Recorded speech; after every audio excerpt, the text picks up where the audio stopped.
Pleasant day to each and everyone. I am Joseph D. Reyes, the Education Program Supervisor in Mathematics in the Regional Office, and I was tasked to present to you the principles and strategies in teaching mathematics.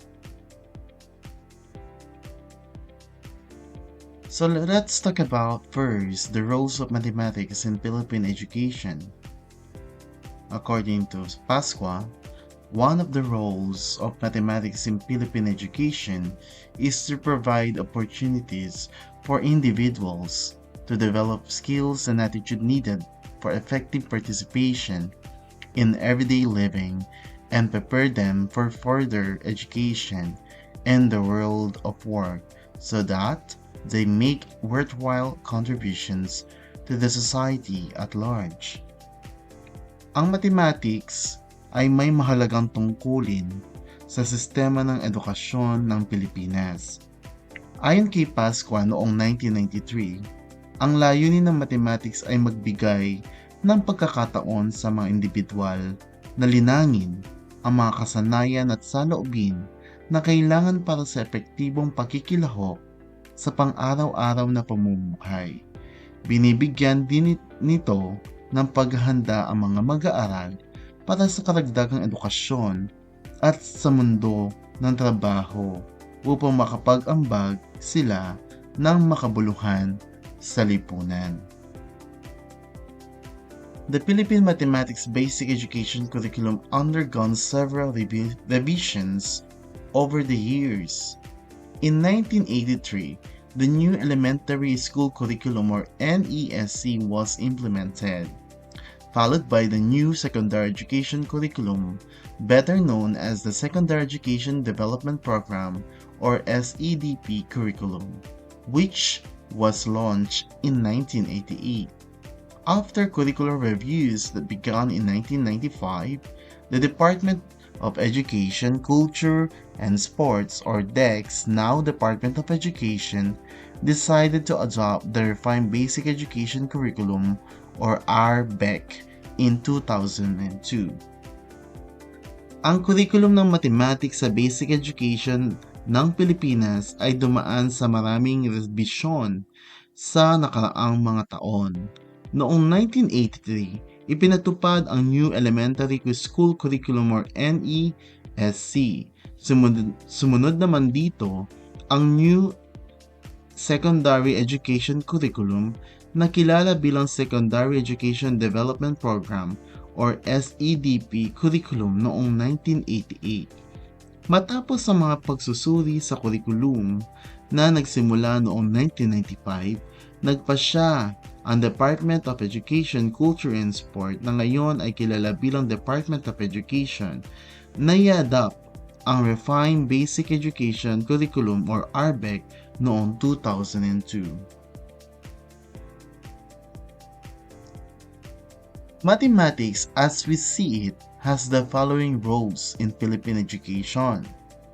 It is facilitating participation in productive life activities, providing a way of making sense of the world, serving as a means of communication, operating as a gateway to national progress.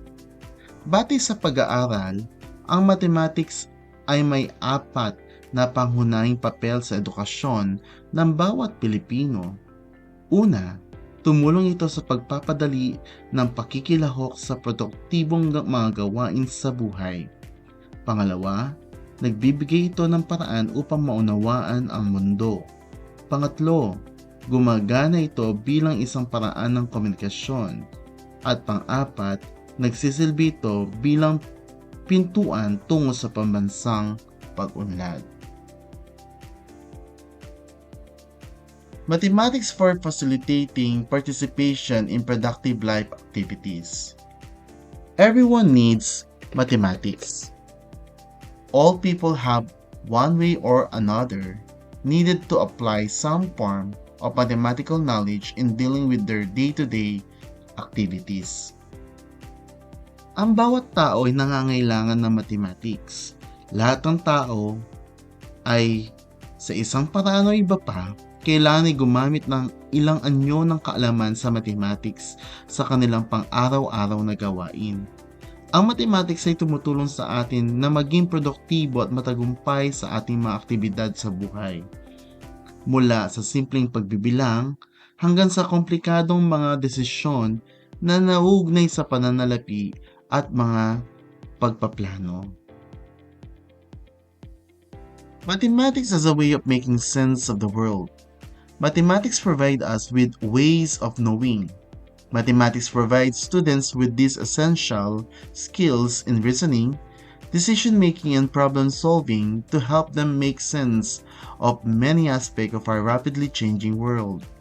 Further, it promotes self-reflection and develops one's ability to face life's problems. Ang mathematics ay nagbibigay sa atin ng mga paraang pangkaalaman o yung tinatawag nilang ways of knowing. Binibigyan nito ang mga estudyante ng mahalagang kasanayan sa pag-iisip, paggawa ng desisyon at paglutas ng problema upang makatulong sa kanila na maunawaan ang maraming aspeto ng ating mabilis na pagbabagong mundo. Ayon sa FAPE noong 1988, ang mathematics ay naglalaan ng mga essential skills na ito.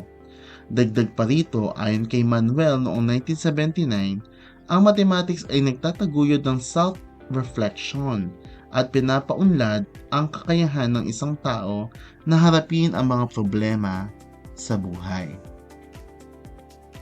Mathematics as a gateway for national progress. Mathematics is seen as an essential tool for intelligent participation in a technological society. In many countries, mathematics courses are seen to be gatekeeper courses that determine one's future success and acceptance into colleges and universities. Ang mathematics ay itinuturing na mahalagang kasangkapan para sa matalinong pagkikilahok sa isang teknolohikal na lipunan, ayon sa FAPE noong 1988. Sa maraming bansa, ang mga kurso sa mathematics ay itinuturing na gatekeeper courses o yung tinatawag nilang kursong tumutukoy sa hinaharap na tagumpay ng isang tao at pantanggap sa mga kolehiyo at universidad. Ito ay napatunayan sa pag-aaral ni na Gates at Bristol U noong 2003 at ng College Board noong 1990 at 2000. Mathematics as a means of communication. Mathematics provides us with a powerful means of communication, an objective language that allows us to express quantifiable relationship concisely. Ang mathematics ay nagbibigay sa atin ng makapangyarihang paraan ng komunikasyon. Ito ay isang layuning wika or objective language na nagpapahintulot sa atin ng ipahayag ang mga relasyon na maaaring bilangin or quantifiable relationship ng maigsi at malinaw. Ayon kina Eugenia at noong 2006, ang wikang matematikal na ito ay nagbibigay daan sa ating makipag-ugnayan ng tumpak at organisado. Matapos natin talakayin ang mga roles ng mathematics sa Philippine education, ayon kay Eugenia, mayroon ding mga principles of mathematics in Philippine education. Ipinapakilala ang 7 pangunahing prinsipyo or principles na gumagabay sa edukasyon ng mathematics sa Pilipinas. Ang mga principles na ito ay sumasalamin sa mga pinakamahusay na gawi na batay sa pananaliksik sa pagtuturo ng mathematics. Nagbibigay ng balangkas para sa epektibong pagtuturo ng mathematics. Tinutugunan ang mga dimensyon, cognitive, panlipunan, pangkapaligiran, at may kaugnayan sa assessment. The first principle is being mathematically competent means more than having the ability to compute and perform algorithms and mathematical procedures. Ang pagiging competent sa mathematics ay nangangahulugan na higit pa sa pagkakaroon lamang ng kakayahang pagkwenta at magsagawa ng mga algorithm at mathematical procedures. Ang tunay na kasanayan sa mathematics ay kinabibilangan din ng malalim na pangunawa, kritikal na pag-iisip at kakayahang ilapat ang kaalaman sa iba't ibang sitwasyon. The second principle is the physical and social dimensions of a mathematical environment contribute to one's success in learning mathematics. Ang pisikal at panlipunang dimensyon ng kapaligiran sa mathematics ay nag-aambag sa tagumpay ng isang tao sa pag-aaral ng mathematics.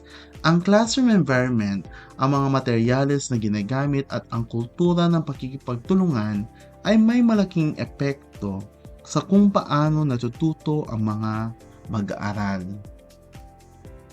Ang pangatlong principle ay tumutukoy sa mathematics is best learned when students are actively engaged.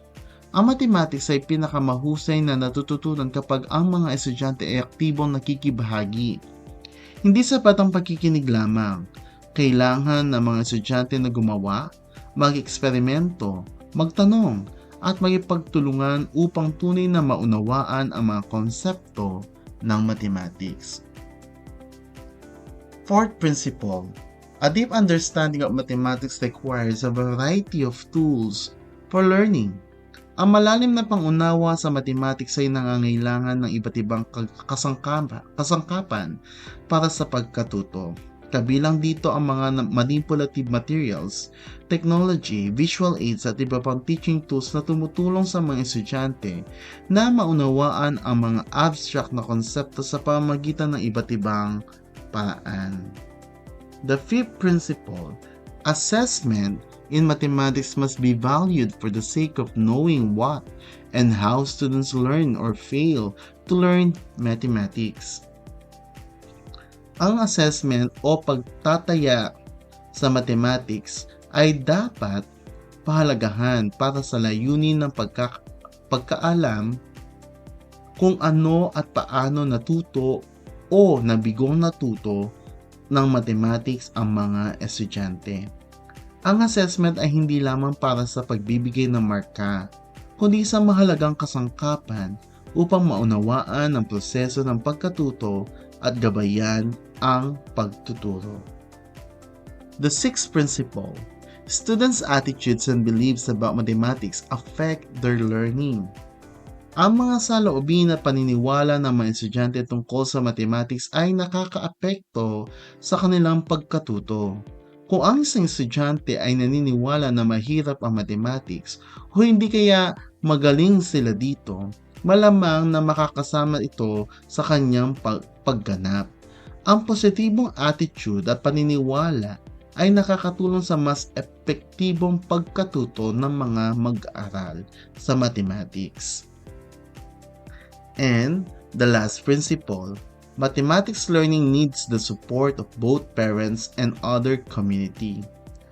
Ang pagkatuto ng mathematics ay nangangailangan ng suporta ng mga magulang at iba pang grupo sa komunidad. Ang pakikipagtulungan ng paaralan, pamilya at komunidad ay mahalaga upang lumikha ng kapaligiran na nakasuporta sa pagunlad ng mga estudyante sa mathematics. Ang kooperasyon ng lahat ng sektor ay nagpapalakas sa kahalagahan ng mathematics sa buhay ng mga bata.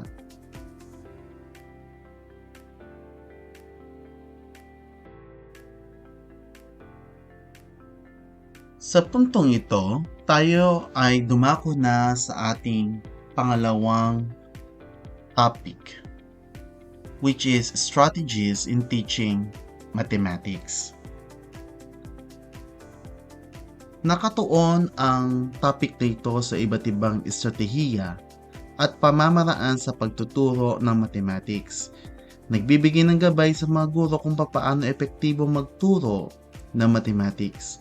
Tumutukoy sa iba't ibang paraan upang mapabuti ang pag-unawa ng mga mag-aaral sa mathematics. Bago lahat, magkakaroon muna tayo ng isang activity. At maaari ko bang sabihan ang ating facilitator na i-lead ang ating mga participants sa first activity na ito. Ang activity na ito ay may title na Rose, Thorns, and Buds. Ito ay group activity. Kung maaari ay hatiin natin ang ating mga group or ating mga participants into 5 groups. So each group will choose a leader, scribe, and a reporter. The leader will lead the group to come up with one idea from a given question. Each group will be given strips of colored paper and post them on Manila paper. Lastly, each team will be given 5 minutes to write their shared ideas and 2 minutes to present them.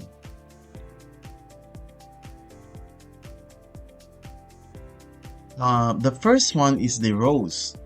So in the Manila paper, you just need to list the different strategies you use in teaching mathematics. So ano ba yung mga strategies na ginagamit ninyo o alam nyo in teaching mathematics? The thorns. For the thorns of the flower, or the stem, what are the common problems did you encounter using those strategies? So write in praise. So ano ba yung mga common problems na na-encounter ninyo in using those strategies? And for the buds, what do you intend to do after the seminar, or what are your expectations after this seminar? So, you will be given 10 minutes to write your answer in the Manila paper for the rose, for the thorns, and for the buds. After that, each group will be given enough time to work or to discuss or present their work through their leader. So, may I ask now the facilitator of this seminar to lead the group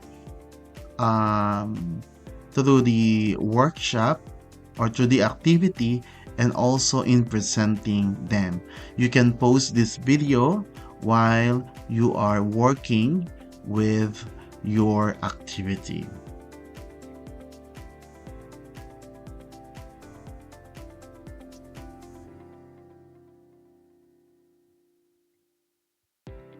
So, you're done with the activity and I hope that you enjoy it. Now let's proceed to our next discussion. What is the DepEd goal? Every Filipino learner must be numerate. Choose and use mathematics effectively in its application to situations that arise in their life at home, at work, and in the community, and apply, evaluate, and communicate their mathematical thinking. Ang bawat Pilipinong mag-aaral ay dapat maging numerate o may kakayahan sa numerasya or mga numbers. Nangangahulugang ito na dapat silang makapili at makagamit ng mathematics ng epektibo sa mga sitwasyong bumabangon sa kanilang buhay, sa kanilang tahanan, sa trabaho at sa komunidad. Bukod dito, dapat din nilang mailapat, masuri at maipahayag ang kanilang mathematical thinking sa iba't ibang pagkakataon. Ang pagiging numerate ay hindi lamang tungkol sa pagkakaroon ng kaalaman sa mathematics, kundi ang kakayahang gumamit ito or gamitin ito sa kanilang pang-araw-araw na pamumuhay. What is numeracy? So ano nga ba ang ibig sabihin ng numeracy? Ang numeracy ay may malaking kaugnayan sa produktibidad ng isang tao. Ang pagiging numerate ay nagbibigay daan sa mas mataas na antas ng produktibidad or productivity dahil binibigyan nito ang mga tao ng mga kasanayan upang gumawa ng matalinong desisyon, lutasin ang mga problema ng epektibo at maging matagumpay sa kanilang mga gawain sa trabaho at pang-araw-araw na buhay. According to the definition, numeracy involves knowledge and skills in mathematics that affects learners' behavior and disposition in a wide range of lifelong situations. Ang numeracy ay kinabibilangan ng kaalaman at mga kasanayan sa mathematics na nakakaapekto sa pag-uugali at disposisyon ng mga mag-aaral sa malawak na hanay ng mga sitwasyon sa buong buhay. Hindi ito limitado lamang sa loob ng silid-aralan. Ang numeracy ay isang pangmatagalang kasanayan na ginagamit sa iba't ibang aspeto ng buhay mula pagkabata hanggang pagtanda. Ang mga kasanayan ito ay nagiging bahagi ng kung paano natin hinaharap ang mga hamon na ibinibigay sa atin ng buhay. Ang numeracy or a numerate learner recognizes and understands the role and purposes of mathematics in everyday life. Ang isang numerate learner ay nakikilala at naunawaan ang papel at layunin ng mathematics sa pang-araw-araw na buhay. Hindi lamang nila alam kung paano gamitin ang mathematics, kung hindi naunawaan din nila kung bakit mahalaga ito at paano ito nakakatulong sa kanilang mga desisyon at gawain. Ang ganitong pangunawa ay nagpapalalim sa kanilang apresasyon at paggamit ng mathematics. The goals of teaching and learning mathematics. So it starts with mathematically proficient learner and critical problem solver. So kung naaalala nyo, yung main goal ng mathematics curriculum, ito yung dalawang yon, mathematically proficient and critical problem solver. Ang mga layunin ng pagtuturo at pagkatuto ng mathematics ay upang ang mag-aaral ay maging mathematically proficient at maging critical problem solver. Ang dalawang layunin ito ay nagtutulungan upang bumuo ng mga mag-aaral na hindi lamang marunong magkwenta, kundi mayroon ding kakayahang mag-isip ng kritikal at malutas ang mga komplikadong problema sa buhay. Pag sinabing mathematical proficiency, ito ay binubuo ng mga iba't ibang terms or proseso. Ang una dito ay ang conceptual understanding at computational fluency. Ang mathematical proficiency ay binubuo ng dalawang pangunahing sangkap, ang conceptual understanding at computational fluency. Ang dalawang aspetong ito ay parehong mahalaga at dapat na pantay-pantay na bigyang pansin sa pagtuturo ng mathematics upang makabuo ng komprehensibong kaalaman at kasanayan. Ang conceptual understanding ay ang abilidad o comprehension of foundation mathematics concept at ang awareness of mathematical ideas.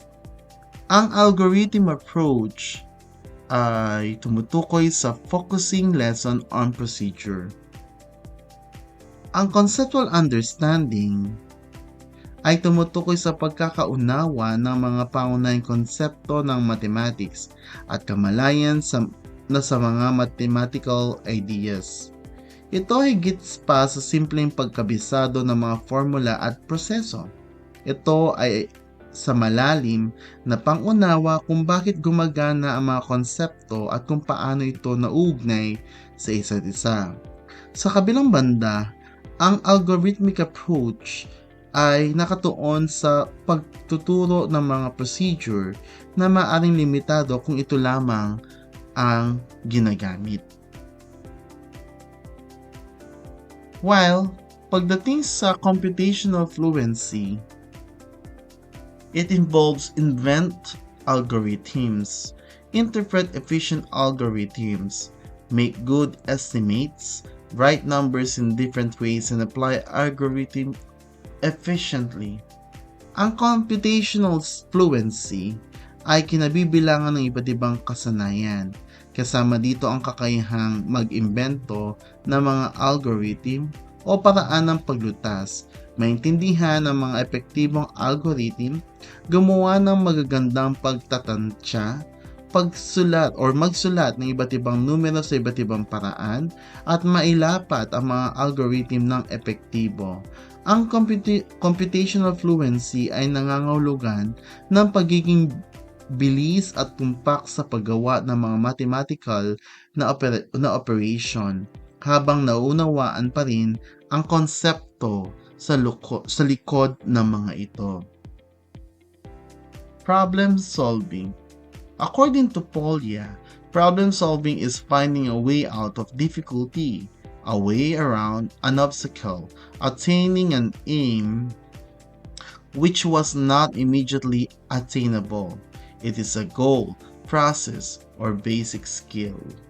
Ayon kay Polya noong 1981, ang problem solving ay ang paghahanap ng paraan upang makalabas sa isang problema or problem, paghanap ng daan sa paligid ng isang hadlang, o pag-abot sa isang layunin na hindi ka agad makakamtan. Ang problem solving ay sabay-sabay na isang layunin, proseso at pangunahing kasanayan sa mathematics. Ito ay sentro ng pagkatuto ng mathematics dahil dito natututo ang mga estudyante na mag-isip ng kritikal at lumikha ng mga iba't ibang solusyon. Effective mathematics teaching.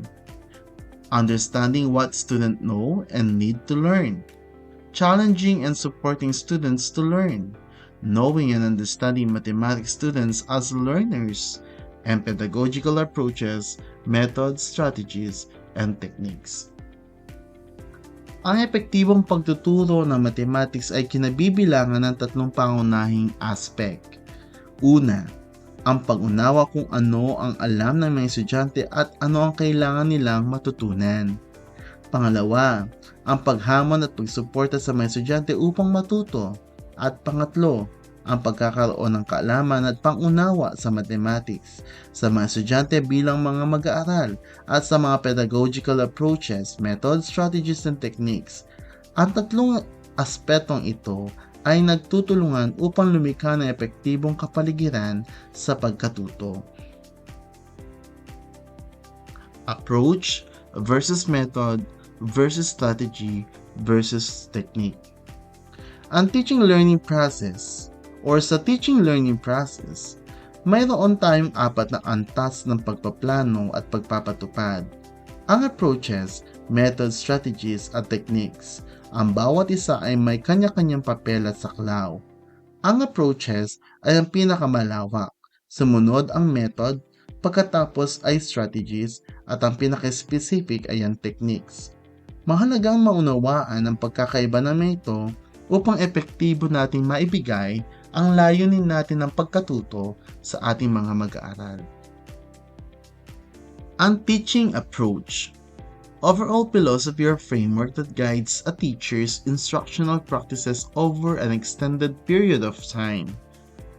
Halimbawa ng approach, spiral approach versus discipline-based approach, triangle versus circular approach in teaching trigonometry, inductive versus deductive teaching geometry, teacher-centered versus student-centered approach. Ang teaching approach ay ang pinaka-lahatang filosofiya or framework na gumagabay sa mga instructional practices ng guro sa mahabang panahon. Halimbawa nito ay ang spiral approach laban sa discipline-based approach, triangle approach versus circular approach, na pagtuturo ng trigonometry, inductive versus deductive teaching, and teacher-centered versus student-centered approach. Ang approach ay nagtatakda ng direksyon ng buong sistema ng pagtuturo. Teaching method. Set a procedure to facilitate learning in accordance with defined teaching plan. Halimbawa, problem-based learning, inquiry-based learning, understanding by design. Ang teaching method ay sanghanin ng mga procedure upang mapadali ang pagkatuto alinsunod sa tinutukoy ng teaching plan. Ang mga method ay mas specific case approach at karaniwang sumasaklaw sa isang subject area or kurso. Mga halimbawa nito ay ang problem-based learning, inquiry-based learning, at understanding by design. Ang bawat method ay may kanya-kanyang istruktura at mga prinsipyo na sinusundan. Teaching strategy. Specific scheme to achieve particular learning goals within a given lesson. Cooperative learning, peer teaching, multidisciplinary teaching, concrete pictorial abstract teaching are sample of teaching strategies. Ang teaching strategy ay isang specific scheme o plano upang makamit ang particular na learning goals sa loob ng isang nakatakdang aralin. Ito ay mas tumutukoy case or tukoy kaysa sa method at karaniwang ginagamit sa loob ng isang aralin o bahagi ng aralin. Mga halimbawa nito ay ang cooperative learning, peer teaching, multidisciplinary teaching, and CPA teaching. Ang mga strategies ay ang mga praktikal na paraan upang matugunan ang mga layunin ng isang lesson o aralin. Teaching technique. Teaching technique is a specific unique way to accomplish a particular teaching task or objective. Example, use of flashcard, games and puzzles, storytelling, manipulatives, videos. Ang teaching technique ay tumutukoy sa specific at unique na paraan upang maisagawa ang isang particular na teaching task o layunin. Ito ang pinaka-specific na antas at karaniwang ginagamit para sa mga maikling gawain o aktibidad. Mga halimbawa ng paggamit ng flashcard, games and puzzles, storytelling, manipulatives at videos. Ang mga techniques ay ang mga konkretong tool at aktibidad na ginagamit ng guro sa araw-araw nilang pagtuturo. Teaching mathematics through constructivism. To deepen their knowledge beyond rote memorization, to develop meaningful context, and to take charge of the learning process as active particular rather than mere observers. Ang pagtuturo ng mathematics sa pamamagitan ng constructivism ay may layuning palalimin ang kaalaman ng mga estudyante lampas sa rote memorization or simpleng pagkabisado lamang ng mga items na nakikita natin sa subject na mathematics. Layunin din nitong bumuo ng makabuluhang konteksto at magbigay sa mga estudyante ng pagkakataong mamuno sa proseso ng pagkatuto bilang aktibong kalahok sa halip na tagamasid lamang. Ang constructivism ay naniniwala na ang kaalaman ay binubuo ng mga mag-aaral sa sarili nilang karanasan. Theories of constructivism. Key principles: active learning, building on prior knowledge, social interaction, contextual learning, and self-regulation. Ang mga susing principle or prinsipyo ng theories ng constructivism ay kinabibilangan ng active learning, building prior knowledge, social interaction, contextual learning, at self-regulation. Ang 5 prinsipyong ito ay nagtutulungan upang lumikha ng epektibong kapaligiran kung saan ang mga estudyante ay aktibong bumubuo ng kanilang mga sariling pang-unawa.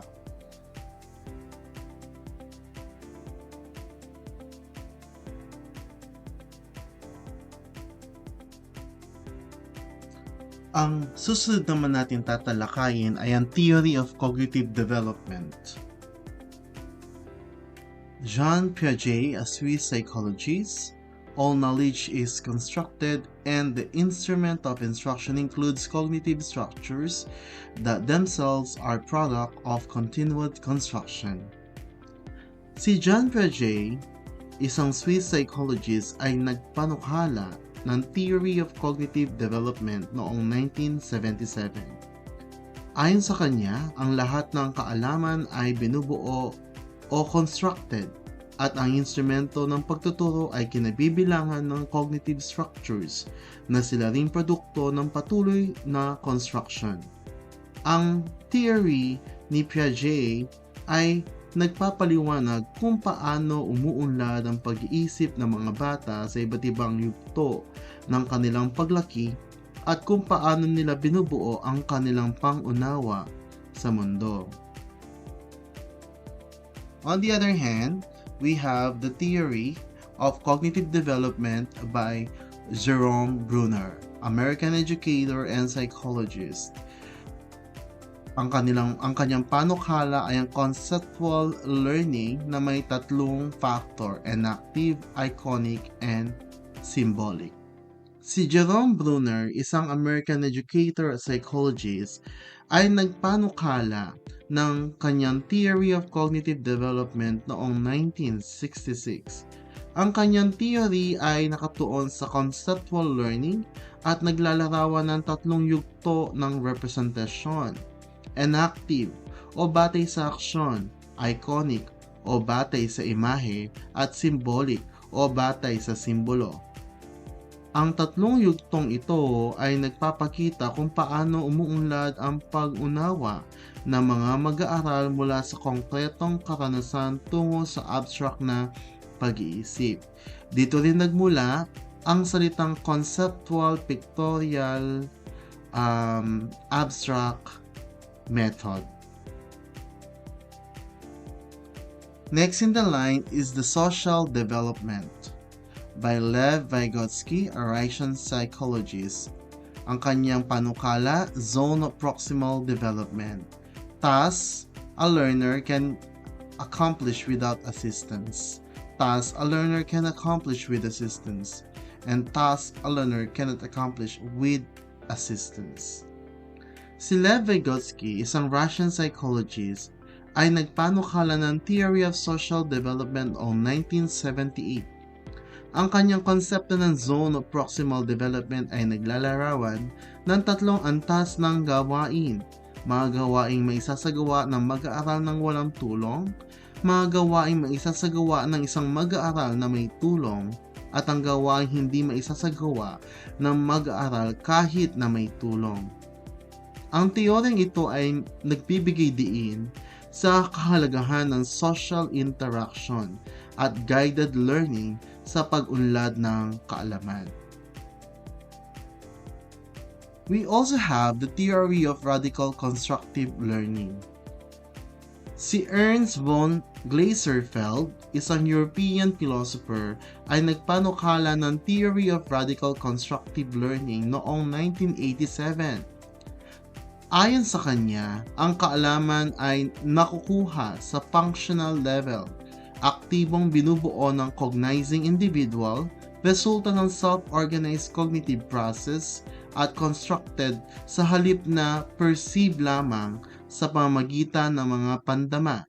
Ang teoryang ito ay nagdidiin ng mga kaalaman ay hindi simpleng natatanggap mula sa labas, kundi aktibong binubuo ng isip batay sa karanasan. A balanced mathematics. Para maging balanse, o ang isang balanced mathematics ay binubuo ng tatlong pangunahing bahagi. Ito ay ang mga sumusunod: shared mathematics, guided mathematics, at independent mathematics. Ang tatlong bahaging ito ay dapat na pantay-pantay na bigyang pansin upang masiguro ang komprehensibong pagunlad ng mga mag-aaral. Ang bawat bahagi ay may kanya-kanyang papel at kontribusyon na or sa pangkalahatang pagkatuto ng bata sa mathematics. Unahin natin ang shared mathematics. Sa shared mathematics, ang mga mag-aaral ay lumalahok ng collaborative sa mga learning activities. Natututo sila sa isang or sa isa't isa habang nagbabahagi, nakikipagtalakayan, at nagsasaliksik ng mga mathematical na konsepto ng magkasama. Ang shared mathematics ay maaaring mangyari sa pamagitan o sa pagitan ng mga pares o maliit na grupo ng mga estudyante na nagtutulungan sa mathematical na investigasyon o problem, o maaaring may kasamang malalaking grupo kung saan ang mga students ay nagbabahagi ng kanilang pangunawa sa mga mathematical ideas, strategies, at solution. Ang pangalawang konsepto ay ang guided mathematics. Sa guided mathematics, ang guro ay nagmomodelo at gumagabay sa mga estudyante sa pagsasaliksik ng mathematical na kasanayan or concept.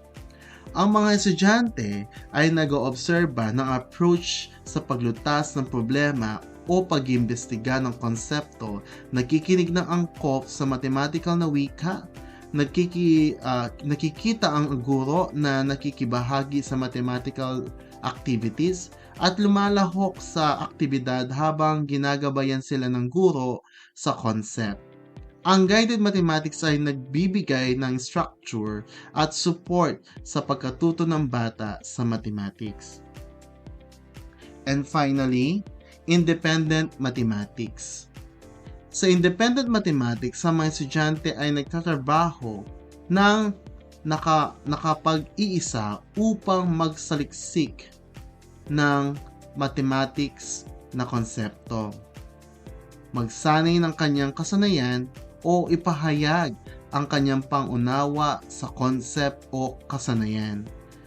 Nagtatrabaho siya or sila sa sarili nila o isang grupo, ngunit sa individual na gawain.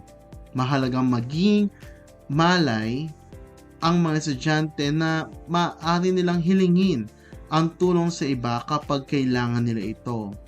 Ang independent mathematics ay nagpapalakas ng self-reliance at nagbibigay ng pagkakataon sa mga estudyante na ilapat ang kanilang natutunan ng mag-isa.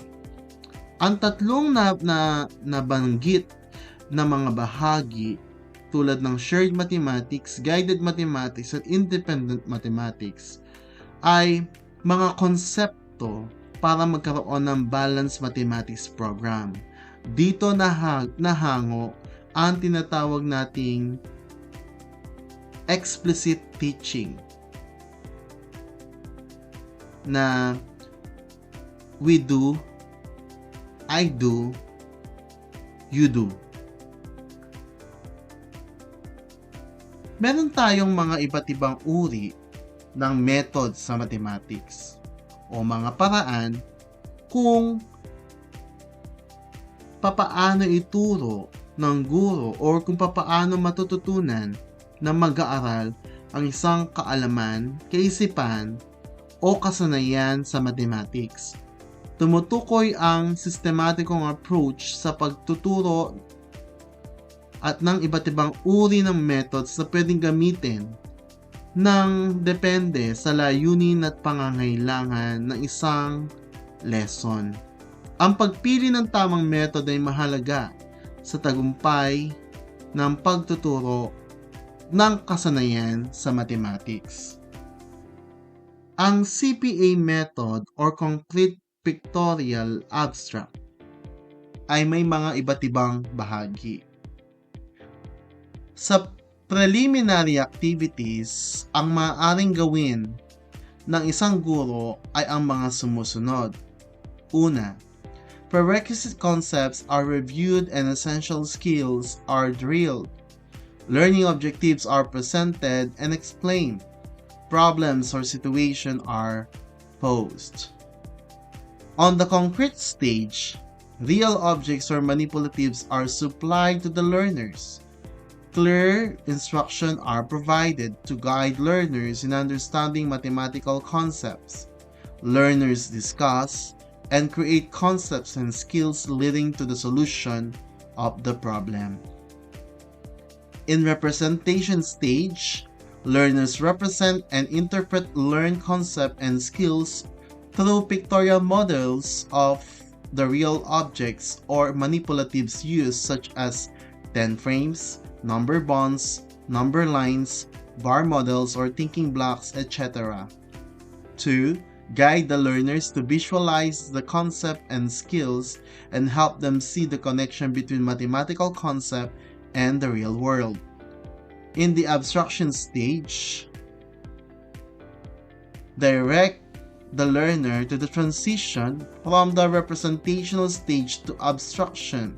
Lead the learners use their previous knowledge to represent concrete ideas in translating to the symbols. The use of number sentence, equations, or inequalities becomes the medium of the mathematical solution. Letter E. Practice and transfer. Provide exercises to the learners to reinforce gained skills. Give problems or situation to check the transfer of learning. Letter F. Generalization and reflection. Assist the learners to describe their learning and how it might relate to future learning experience and direct the learners in drawing generalization. Ang CPA method na ipinakitang proseso ay kabuuan ng isang lesson plan. Ang CPA or Concrete Pictorial Abstract Method ay isang sistematikong pamamaraan sa pagtuturo ng mathematics na nagsisimula sa mga konkretong bagay hanggang sa abstract concept. Ang unang bahagi nito ay ang preliminary activities kung saan sinusuri muna ang mga prerequisite concept at isinasagawa ang mga drill para sa mahalagang kasanayan. Ipinaliliwanag din ang mga layunin ng pag-aaral at inihaharap ang mga problem or situation na pagtutuunan ng pansin. Sa concrete stage, binibigyan ang mga mag-aaral ng tunay na bagay or yung mga tinatawag nating manipulatives upang hawakan at gamitin at binibigyan sila ng malinaw na instruction upang gabayan sa pag-unawa ng mga mathematics concept. Dito, aktibong nakikibahagi ang mga mag-aaral sa pagtatalakay at paglikha ng mga concept at kasanayan na nagdadala sa solusyon sa isang problem. Ang representational stage ay ang bahagi kung saan kinakatawan at binibigyang kahulugan ng mga mag-aaral ang natutunan nilang mga konsepto sa pamamagitan ng mga pictorial models tulad ng 10 frames, number bonds, number lines, barcodes, or bar models, or thinking blocks. Ginagabayan sila upang ma-visualize ang mga konsepto at makita ang koneksyon sa pagitan ng mathematics at tunay na mundo.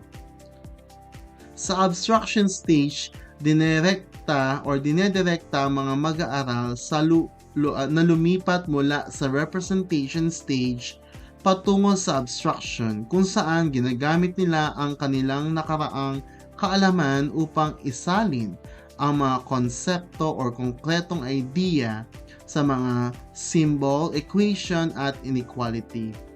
Ang practice and transfer stage ay nagbibigay ng mga ehersisyo upang palakasin ang natutunan ng kasanayan at mga problema upang suriin ang paglilipat ng kaalaman sa iba't ibang konteksto.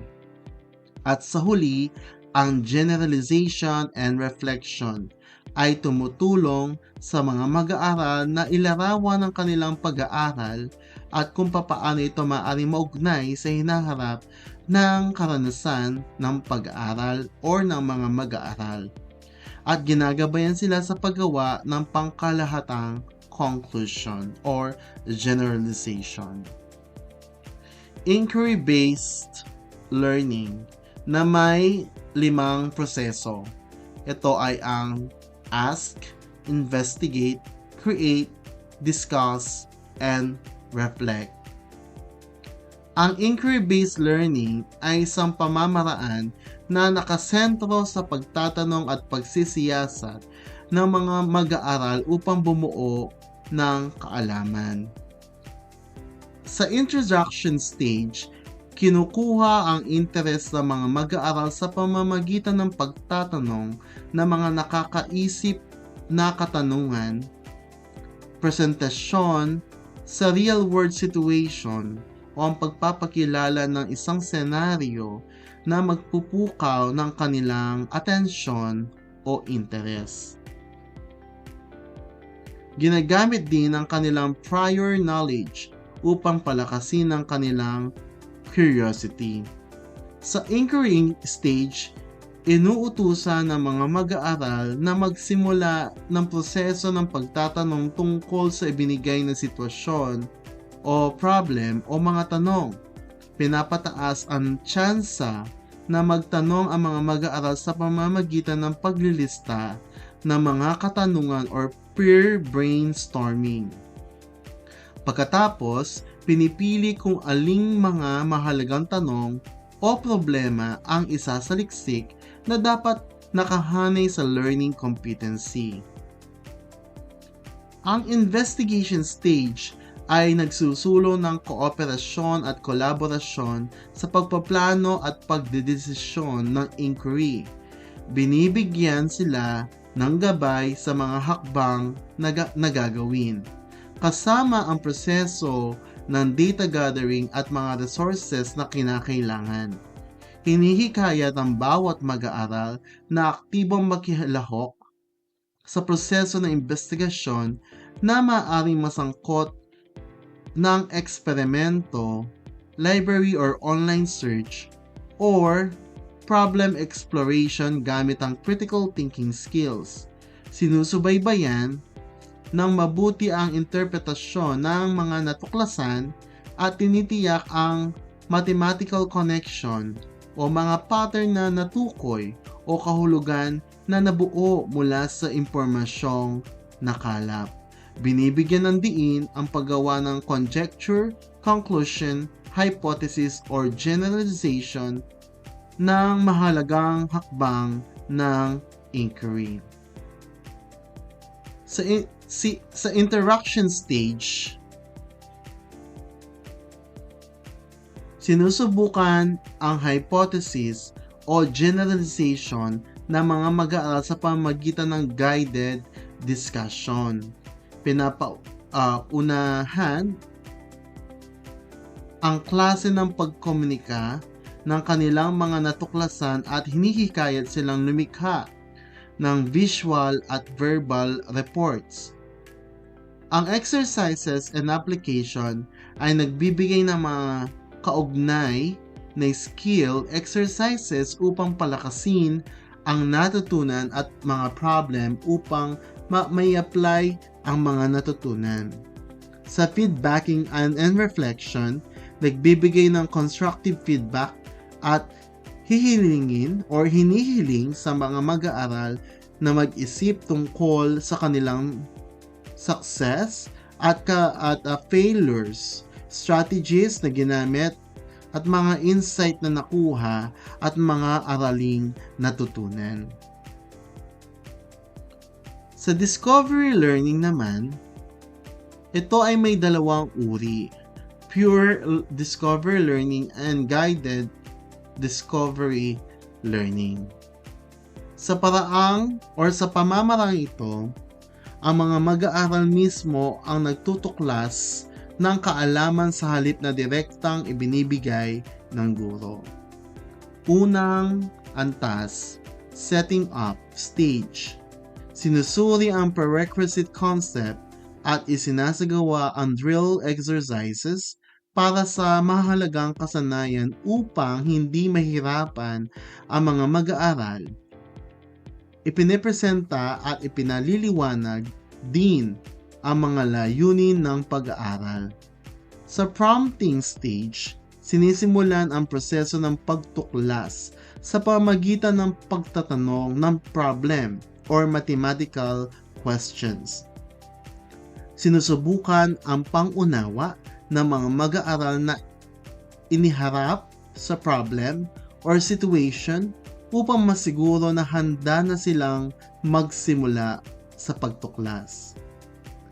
Ang exploring stage ay kung saan bumubuo ng maliliit na grupo ang mga mag-aaral upang tuklasin ang solusyon sa problem. Binibigyan ng specific task ang bawat miyembro ng grupo upang mapahusay ang collaboration. Binibigyan din sila ng gabay tulad ng flowchart or worksheet upang mapadali ang proseso ng investigasyon at binibigyan ng sapat na oras para sa exploratory activity. Sa meaning-making and feedbacking stage, hinihikayat ang thinking aloud at cooperative learning strategy sa pagtatalakay ng mga natuklasan ng kapwa mag-aaral. Ginagabayan ng mga mag-aaral sa pag-refine ng kanilang mathematical discoveries at sinusuri ang mga bagong konsepto sa pamamagitan ng pagsusuri ng kanilang katotohanan at pagtukoy ng kanilang mga kamalian.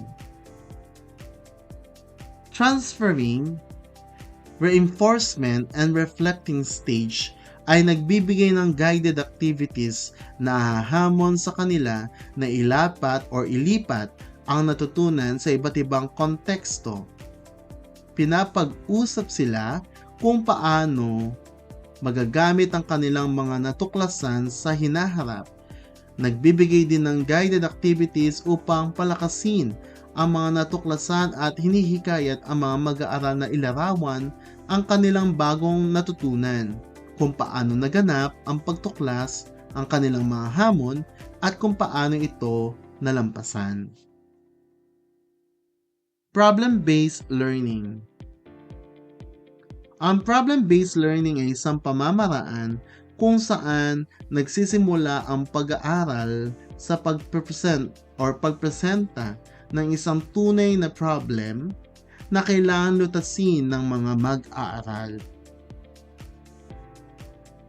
Sa preliminary activities, pinapadali ang pagsusuri ng prerequisite concept at isinasagawa ang skill drills upang maiwasan ng posibleng kahirapan sa pag-aaral. Ipinapresenta at ipinaliliwanag ang mga layunin ng pag-aaral at pinag-iisipan ng mga mag-aaral kung paano ito mag-uugnay sa problem na iprepresent. Sa problem presentation stage, ipinipresenta ang real-life problem na nangangailangan ng mathematical thinking and solution. Ito ay maaaring isang open-ended problem na walang direktang solusyon. Pinipili ang problema na may kaugnayan sa buhay ng mga mag-aaral. Isinasagawa rin ang maikling talakayan tungkol sa pananaw ng mga mag-aaral sa binigay na problem upang masuri ang kanilang mga naunang ideas.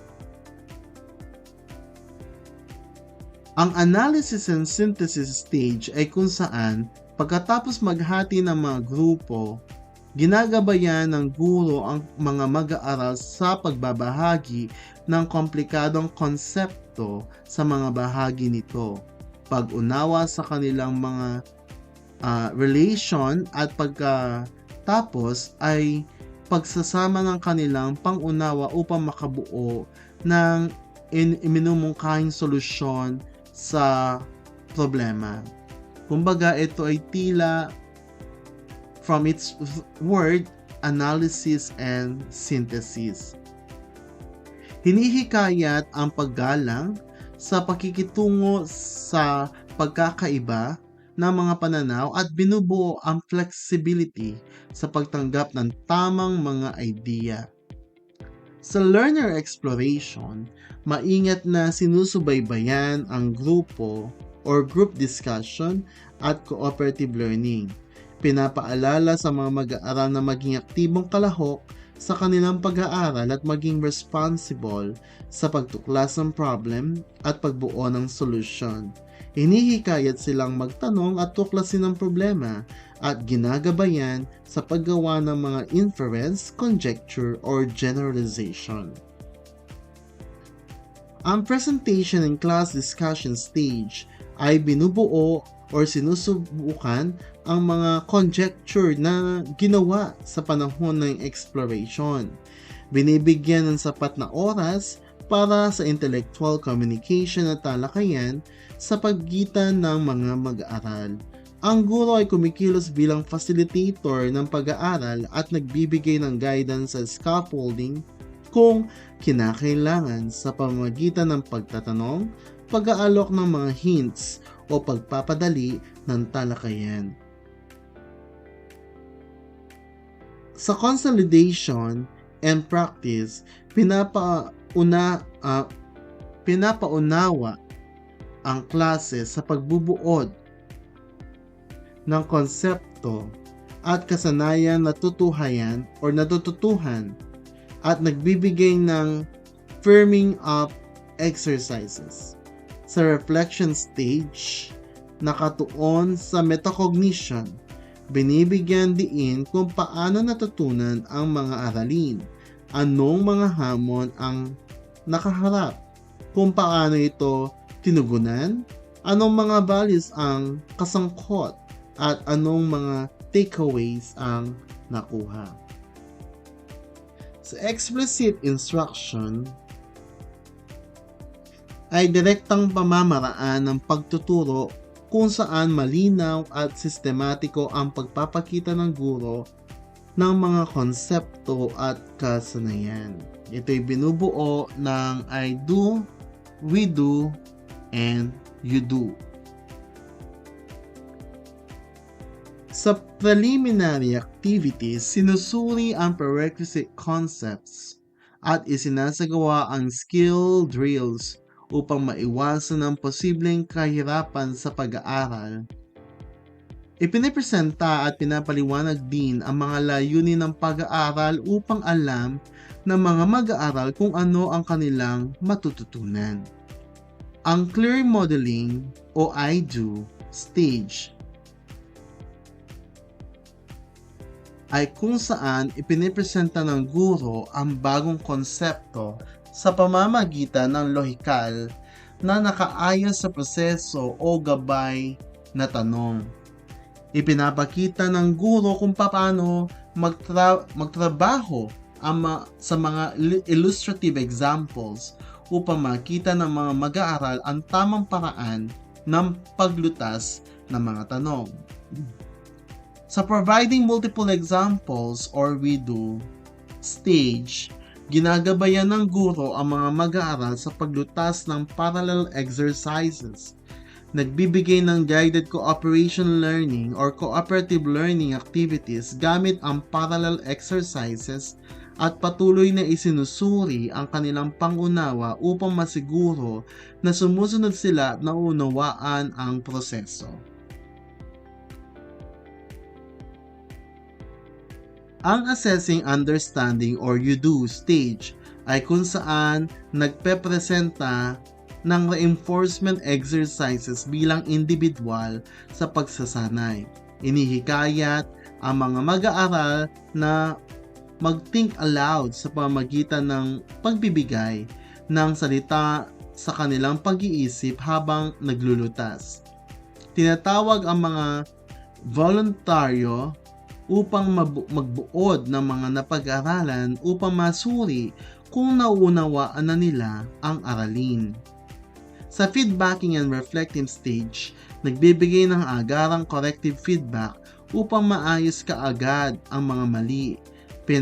Pinapaunahan din ang klase sa reflective thinking at metacognition upang mag-isip tungkol sa kanilang proseso ng pag-aaral at kung paano ito nila natutunan. Another method ay ang Explore, Firm Up, Deepen, Transfer method. Ang Explore, Firm Up, Deepen, Transfer method ay isang sistematikong proseso na nagsisimula sa pagtuklas at nagtatapos sa paglilipat ng kaalaman. Sa plan and design stage, tinutukoy ang mga nais na resulta na nakahanay sa learning competencies.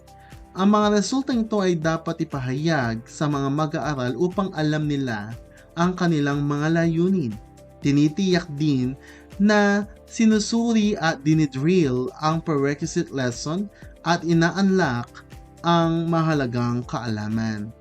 Sa explore stage, nagtatanong ng problem or situation na may kaugnayan sa mga layunin sa pag-aaral. Binibigyan sila ng supporting learning resources upang magamit ang kanilang pagtuklas. Ginagamit ang cooperative learning strategies at maingat na sinusubaybayan ang group activities.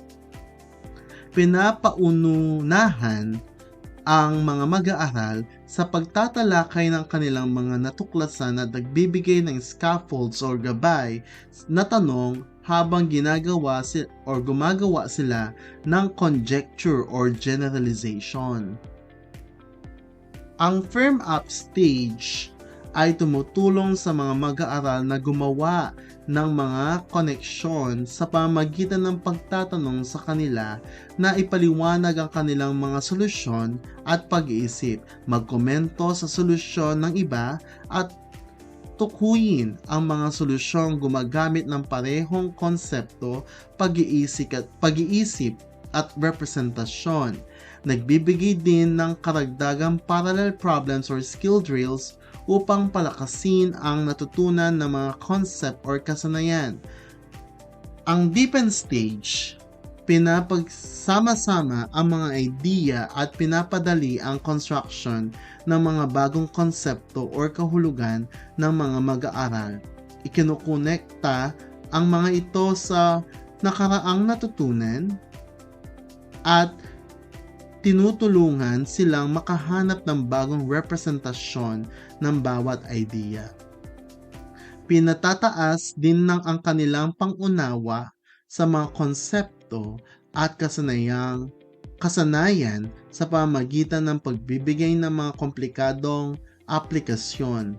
Ang transfer stage ay humahamon sa mga mag-aaral na mag-apply at palawakin ang binigay na problem sa pamamagitan ng pagbabago ng mga aspeto ng orihinal na problem or pagbuo ng katulad ng problem at pagkatapos ay magsimula ulit ng pagtuklas kung kinakailangan. Ginagamit din ang pagkakataong ito upang itanim ang mga values na natutunan sa proseso ng pagtuturo at pag-aaral.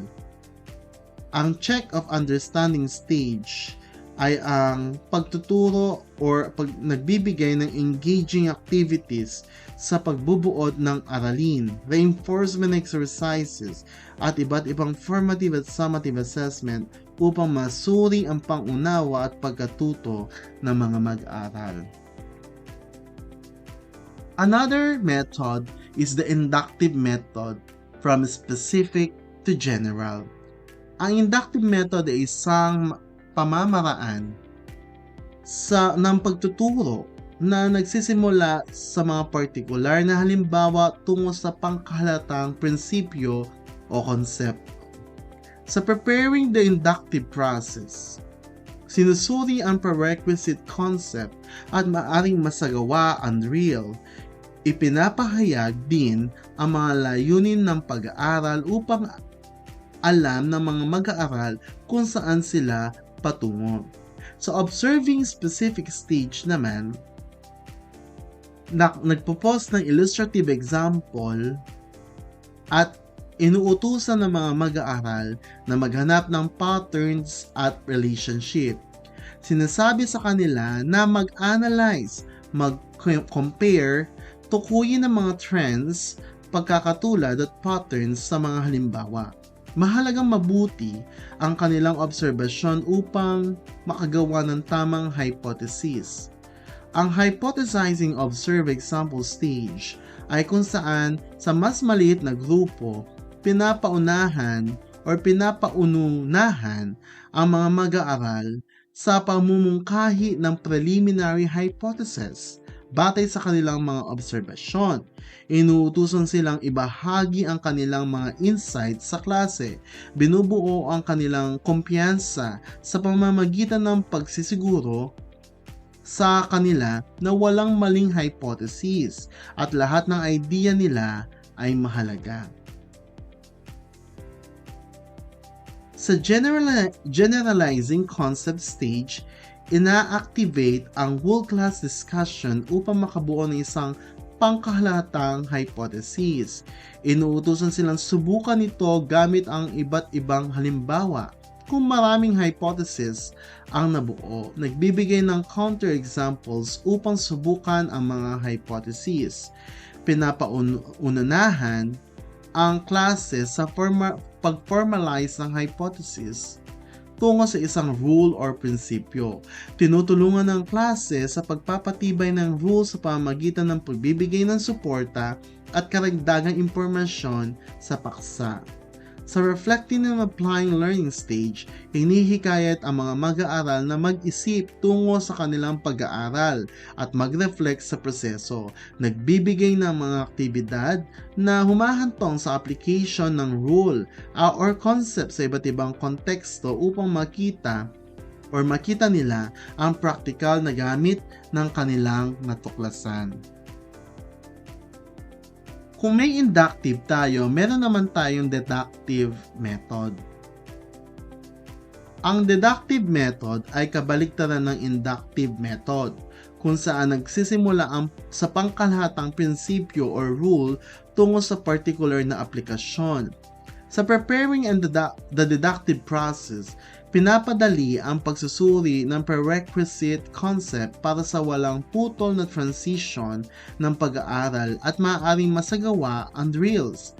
Inaanlak ang mga kahirapan sa pamamagitan ng pagbibigay ng kahulugan sa mga mathematical terminologies na may kaugnayan sa theorem na ipinipresent.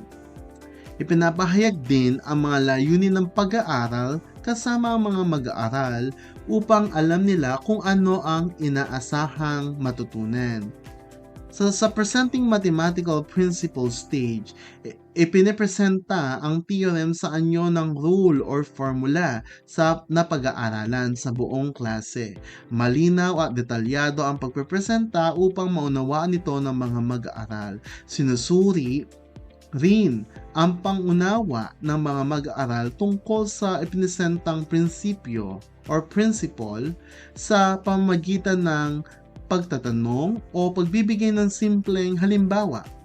Ang testing and applying the mathematical principle stage ay kung saan ipinapakita ang mga specific examples na pataas ang antas ng kahirapan na naglalarawan ng mathematical principle. Nagbibigay ng parallel exercises at inuutusan ng mga mag-aaral na mag-apply ng rule or formula sa mga halimbawang ito. Pinapadali ang class discussion at interaction tungkol sa application ng rule or formula. Nagtatanong upang himukin ang mga mag-aaral na mag-isip ng critical tungkol sa mga halimbawa.